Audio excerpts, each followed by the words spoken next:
বিএনপির ভারপ্রাপ্ত চেয়ারম্যান যে ৩১ দফা কর্মসূচি দিয়েছে, সে ৩১ দফা কর্মসূচির মধ্যে রাষ্ট্র কাঠামো থেকে আরম্ভ করে কৃষক পর্যন্ত এই ৩১ দফা আপনারা বুক করতে পারবেন যদি বিএনপি ক্ষমতা আসে।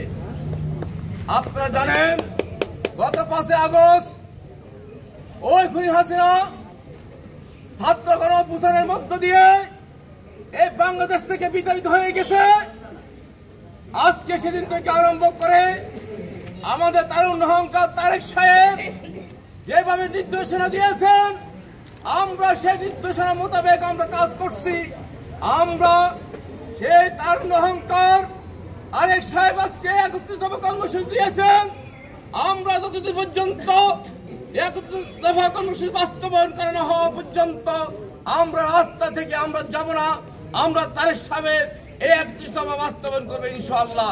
তারুণ্য অহংকার তারেক সাহেব বলেছে, যদি বিএনপি বাংলাদেশে সর্বপ্রথম প্রতিটি ফ্যামিলি কার্ড করবে, সেই ফ্যামিলি কার্ড আপনারা যারা জনসাধারণ আছেন, নিরীহ মানুষ আছেন, তারা উপভোগ করতে পারবেন। আমরা সে লক্ষ্যে আমরা কাজ করতে হবে। আজকে আমাদের দেশনেত্রী বেগম খালেদা জিয়া আজকে চিকিৎসার জন্য আজকে সে লন্ডন গেছে। আজকে তারুণ্য অহংকার তারেক সাহেবের লগে দীর্ঘ ৮ বছর দেখার পরে যে মায়া মমতা, ছেলে সন্তানের যে মায়া মমতা দীর্ঘ ৮ বছর পর আপনারা দেখেছেন না। আপনাদের ভোটে যদি নির্বাচিত হই, আমরা যদি ক্ষমতা যাই, এই ৩১ দফা বাস্তবায়ন করব। এই ৩১ দফাতে কোথায়ও গুম খুন নাই, কোথায়ও আমরা হত্যা ও নৈরাজ্য সৃষ্টি করব না, কোথায়ও আমরা কারোর জমি দখল করব না, এগুলা কোনো এই দফাতে নাই।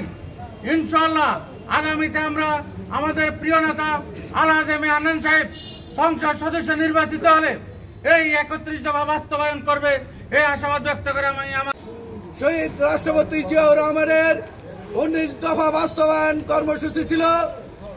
বর্তমানে ওনার উত্তরসূরি বিএনপির কর্ণধার জনাব তারেক রহমানের এই ৩১ দফা বাস্তবায়ন কর্মসূচি আমরা পালন করতে যাচ্ছি।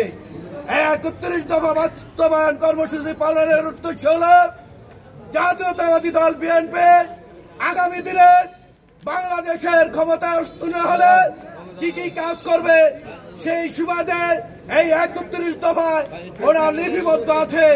আমরা ক্ষমতায় গেলে কি কি উন্নয়ন করব, সেই বাস্তবতা এখানে লিপিবদ্ধ আছে। তাই আপনারা আজকে যে কর্মসূচি পালন করেছেন, সেই জন্য আমি আমার পক্ষ থেকে আবারও আপনাদেরকে রক্তিম শুভেচ্ছা অভিনন্দন জানাই। সর্বস্বীকৃত, অতএব আমাদের যে কর্মসূচি নেতাই দিয়েছে, এই কর্মসূচিগুলো প্রতিটি বাড়িতে বাড়িতে, প্রতিটি ঘরে ঘরে বিএনপির নেতা কর্মীকে আমি উদারত আহ্বান জানাবো নেতার নির্দেশ মান্য করার জন্য।